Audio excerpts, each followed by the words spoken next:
Okay, so first of all, before you start bombing me with negative comments, I would like to say that I personally do not consider full cheeks, being like large cheeks, a flaw in appearance.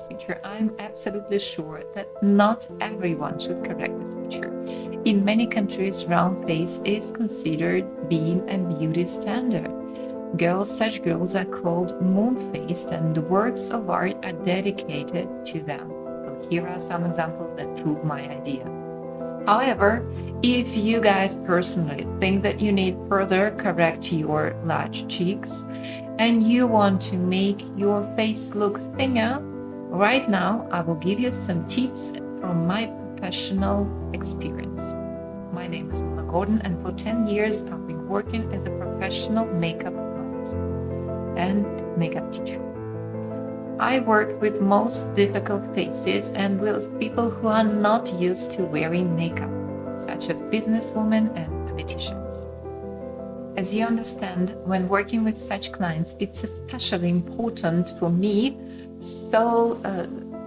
that their face look very well groomed in any light conditions, in every conditions, with closer experience, with closer communication, and from high-end distance. So let's focus on making your makeup look as natural as possible. You guys have probably seen this kind of girls, and that's what I consider being bad contouring, because you can actually see it. And I don't know whether it works or not, but you can see it, and that's what make it not good. First of all, let's figure out what are round cheeks. The fact is, not all round cheeks are about excess weight. Sometimes it's the structure of the face, and here it is important to understand what area we are dealing with. Compare these two photos. Both of these girls most likely to think that they have large cheeks, but these faces needs to be corrected in a completely different way. The first girl has quite round cheeks, but the rest of her face is relatively thin. So we will focus on existing cheekbone shadows and enlarge the remaining parts of her face, such as eyes and lips. In a second case, girl has a perfectly round face and chubby, flat cheeks. And here we would arm ourselves with tips and tricks of the famous beauty blogger Nika Tutorial, because she has a unique technique of contouring. I try to learn from people who are used to coping with one or another specific feature in their faces, because it's obvious that if they have learned to cope with that on their face, that means they can help you cope with it too. So today we will need a cream foundation and a stick for correction, and any dry sculpture that can be enough for your daily makeup. As you can see, the products are quite easy and quite obvious, but the secret will be in technique. Note, the bronzer you might think of using is not the suitable, because this product is shiny and has quite a goldy hue, so it should be used specifically to make your face like sun-kissed and tanned. You need a product better in a taupe and slightly cool shade and perfectly matte to make a deep shade. So let's start. I usually do not apply creamy products directly on a face like many beauty bloggers do. For a softer blending and more control effect, I use my hand to warm up some product, and then I take a fluffy brush and tapping in the product.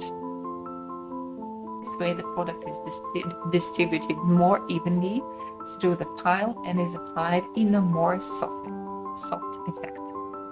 You are unlikely to be able to put rough lines and spots and spend less time on your makeup. The only exception is contouring tints from Charlotte Tilbury. They are designed to be applied directly on your face.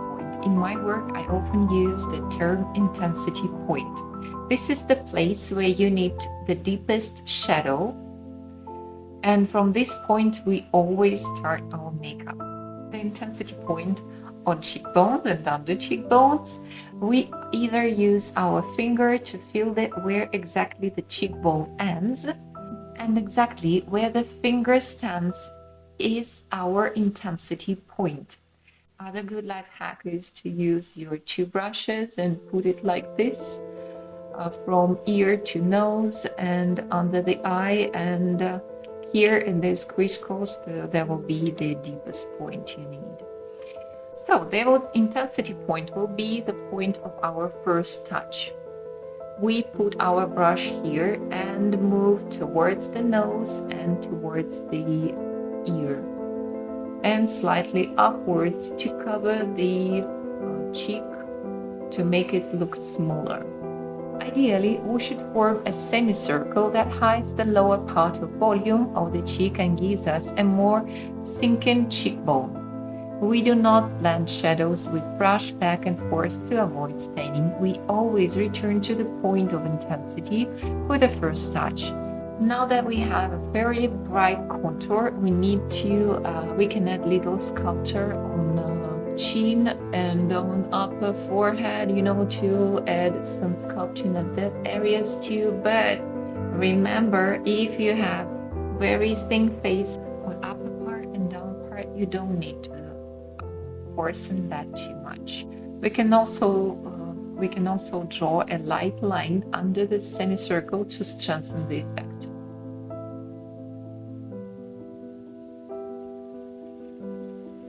And now it's time for my favorite life hack for a very natural finish.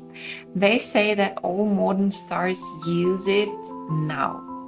I personally spied it from Jennifer Lopez's personal makeup artist, Scott Barnes. I already have my makeup done, but what I suggest is that you start from the contouring and then you cover all what you've done with a slightly tint of foundation. This would help to even out lines and to cover very harsh differences, and it would make your face look very natural. You can even use makeup like this every day.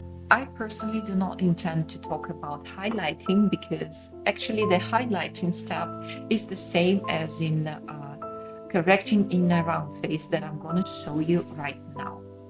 So to correct round face, we would need to slim down all the features of the face.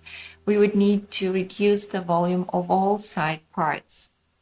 Let's create an effect of a very thin toned face instead of pronounced strips that on flat cheeks would look too obvious and like painted makeup. So what you do is you also warm up some creamy product because they work more natural and look more beautiful on your face.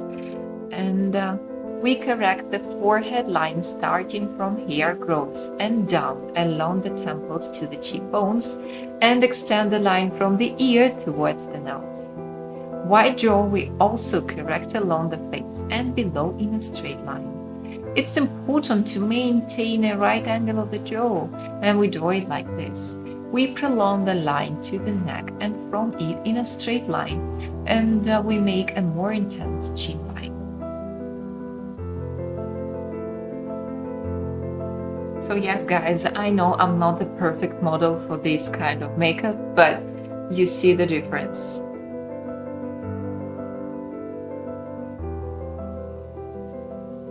Note that this is very important not to forget about open parts of our body, such as neckline, ears, and hands, if they got into somewhere near your face. For example, for a photo shoot, I used to cover my model's hands with the last drops of makeup, yes, to cover the redness on fingers and here all the stains that usually go on hands as well. Let's move on to highlighting, because our aim is to make your face look very convex forward. So what we'll do is highlight all the middle parts of the face. Don't make it too wide, please. Don't make it too wide, because our aim is to make it step out.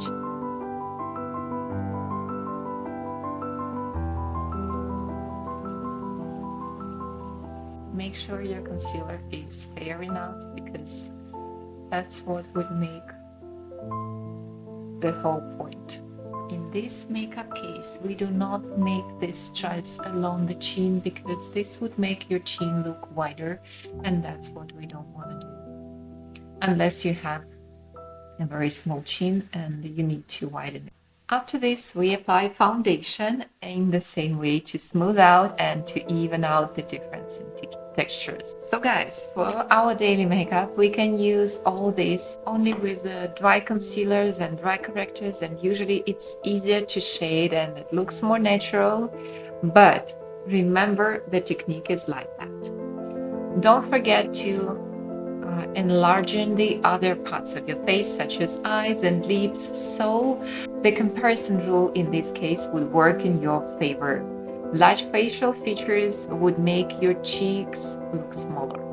I hope you guys understood the principle and find some useful life hacks for your daily life. And I would be glad to meet you guys again. If you have some questions, please do not hesitate to write them down below. I'm reading your comments, I'm answering. Don't forget to subscribe. See you later.